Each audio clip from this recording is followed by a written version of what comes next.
Bonjour la famille, bonjour, bonsoir. Wana boyebi et dépendaka kana air oyo bokolanda émission na biso.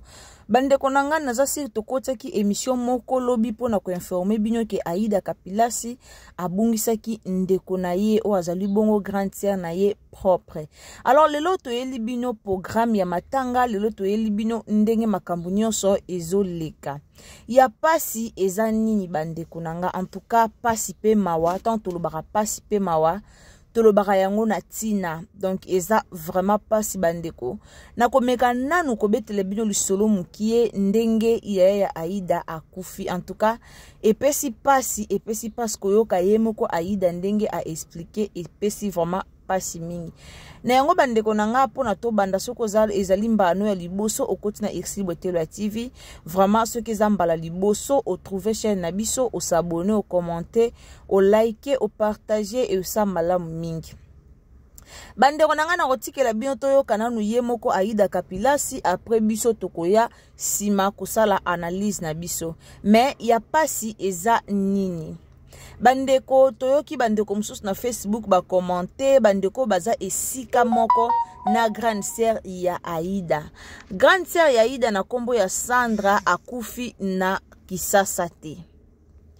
Kaka na ndenga moluka, kaka ndenge tomonaka biso ba Congolais tozaka partout, Congolais mboka nyonso Congolais azali, tokendaka koluka vie. Sandra akendaki koluka vi lokola baninga mususu, akendaki koluka vi na Angola ti aye kokota na Lunda na mboka Kafufu. Sandra akufi na Lunda na mboka Kafufu bandeko nanga. Tomona ki video oyo Aïda ye moko a expliqué ki biso ke ndeko na ye akufi na Soyo. Après toyo komona na video wana tomoni bato baye ko commenter o baza esika moko na Sandra. Esika moko na place corps ezali, esika moko na matanga, place matanga ezali. Bandeko wana baye ba commenter balobi ke akufi na Soyo te, akufi na Lunda na mboka ya Kafufu. Balobi akufi, Kongola akufi, mwasi kitoko Sandra akufi akei kaka boye, mutu akolela ye azate. Eza pasi bandeko, kokufa musika ya famille, kokufa na mboka moko o ozaka kayo moko, eza vraiment pasi. Ndeko wana akomi makambo ebele na ba commentaire, alobi na minute o naza na matanga tozawa tovandi kaka, Sandra akufi loka ba aventure mutu akolela ye azate, donc pasi nazo yebisa bino. Eza pasi. Yango moko pesa pe conseil na bandeko tokenda koluka vi musika mboka. Yaya asoko ke luka vi omoni ke simbi nango te zonga place bandeko no bazali. Esika bandeko no bazali ozanga lipa te, esika bandeko no bazali okozanga nguba te. Surtout mingi biso bato tokenda ka oke koluka vi ezo simba te me ovandi kaka. En tout cas zaka penza malamu te. Tokenda koluka vi soke simbi te o tracer chemin mususu, c'est mieux oyo okufa na mboka na yo. C'est mieux okufa na mboka na yo ozanga batu ba olela ote. En tout cas bandeko nanga na otela bino toyo kananu Aïda Kapilasi. Après tokozonga sima to continuer lisusu analyse na biso. Kande na ebisaka bino soki zambala liboso okoti na Exil Telo TV, ko hésiter te ya ko s'abonner, ya ko commenter, ya ko liker, to partager lisolo o na minute onde tolo baboye esi bakundi. Na minute o tozolo babwe na Soyo kuna na Kafufu enanina na Lunda kuna na Kafufu morgue ezalaka te. Donc na minute o nde tozolo babwe esi bakundi ndeko ya Aïda akundami deja. Epesi pasi na ebisio pasi o famille o banango mutu moko azana pasi lokola bango azate. Nasi na ebisio bino lobi ke pasi oyo Aïda banango na famille na ye mutu moko azana pasi lokola bango na minute oyo azate.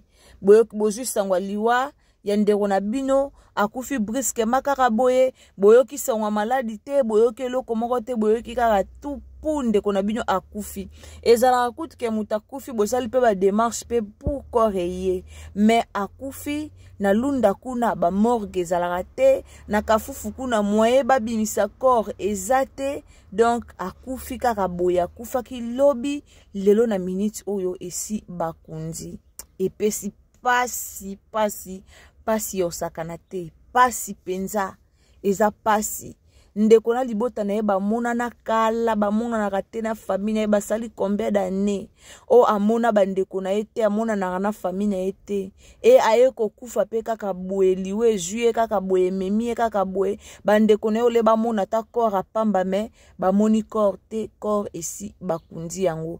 En tout cas epesi pasi na famille Kapilasi.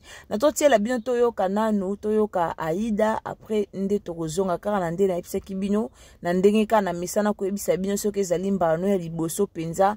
En tout cas osabone to partager video ndeko nanga yo okutani na video oyo partager yango pona ko informer batu programme ya matanga. Eza na batebele bazotunaka biso Aïda ndeko na yango akufi awa, ndeko na yango azaka wapi, matanga eza wapi.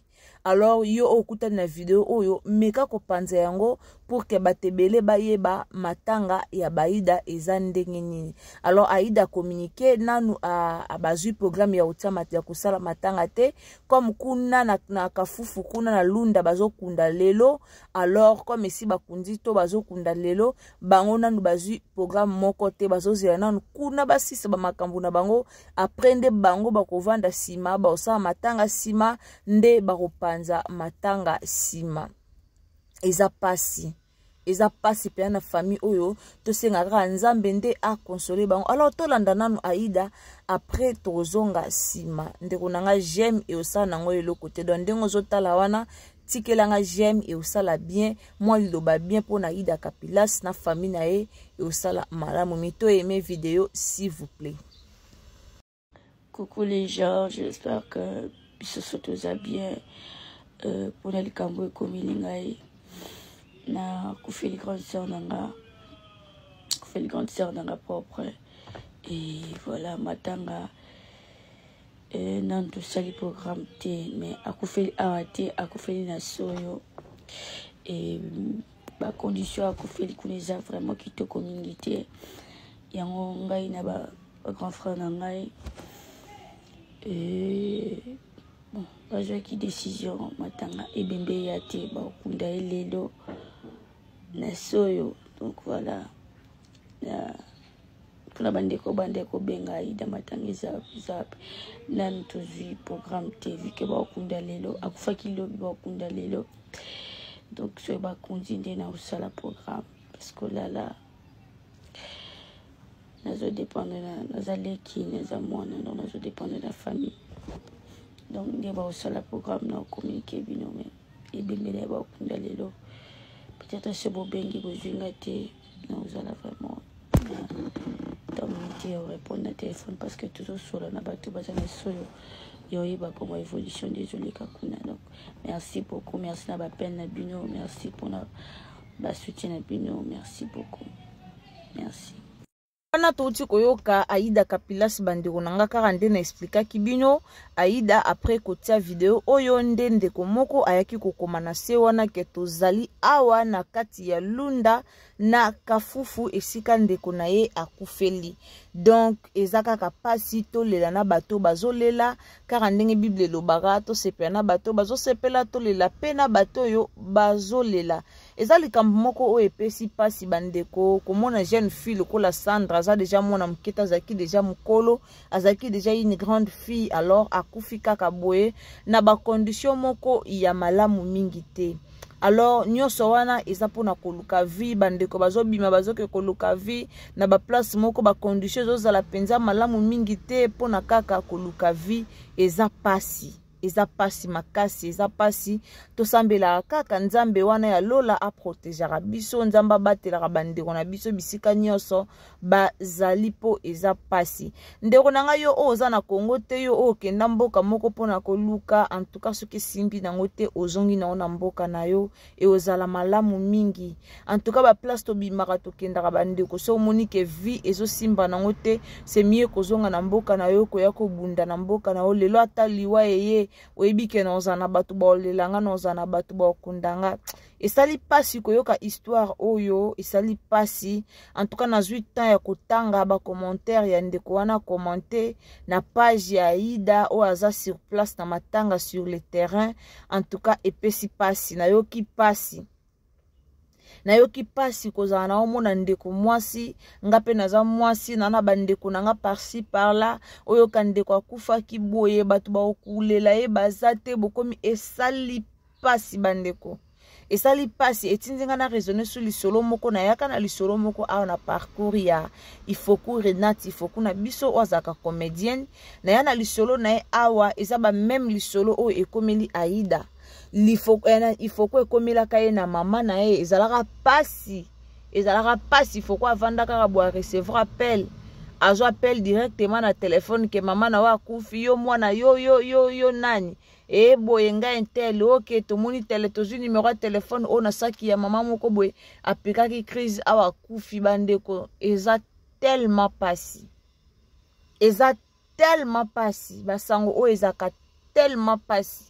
C'était terrible pour na Ifoku Renate akunda mama na ye na musika na mboka o mama na ye banite akendeka koluka ka ndenge zalaka ake koluka liwa ezuye akufi eza pasi mingi eza vraiment pasi makasi yango to bondela kaka nzambe abatelaka yenda yebi mukolo o ye aprograma liwa na bavi na biso mais eza pasi bandeko nanga tolela na baye bazolela bomoni bino moko boyoki Aïda bino moko bomoni eta na ye aza nango même ndenga sali video wana aza vraiment na eta moko ya malamu mingi te kotala Aïda koyoka video kotala ye koyoka ye ezolakisa ke aza na pasi makasi na motema na ye aza vraiment na eta moko ya malamu te aza vraiment na pasi alors bandeko nanga to continuer ko benga ye to continuer ko fortifier ye to continuer ko zala wana pona ye kusolola na ye surtout osa malamu mingi nzamba lola akopambola biso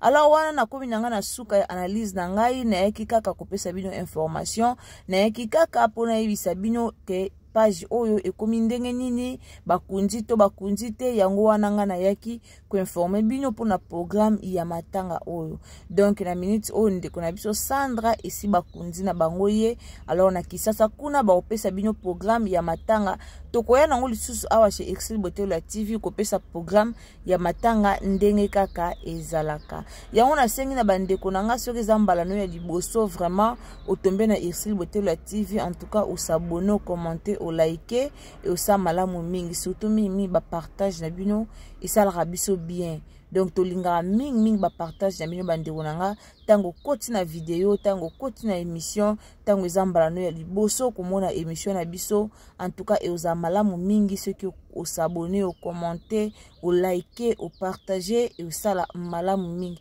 wana tokutani à la prochaine occasion ceux qui yesu a zongite bisous bye encore une fois mes condoléances na famille Kapilasi.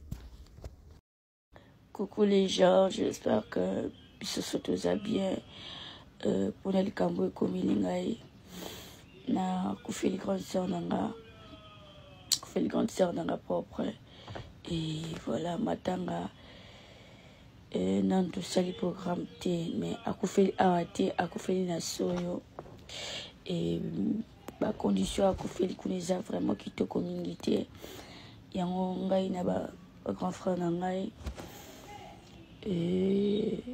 bon bazwaki décision matanga ebembe ya te bakunda elelo na soyo donc voilà pour la bandeko benga Aïda matanga zap nan tozwi programme te vu que bakunda lelo akufaki lobi bakunda lelo donc so bakundi nde na osala programme parce que là nazo dépendre nazaleki naza mwana donc nazo dépendre de la famille donc nde baosala programme na communiquer bino mais ebembele bakunda lelo peut-être se bobengi bozwinga te na osala vraiment donc répondre à téléphone parce que toujours sur la bateau bazana soyo yoyeba comme évolution désolé kakuna donc merci beaucoup merci na ba peine na bino merci pour na ba soutien na bino merci beaucoup merci.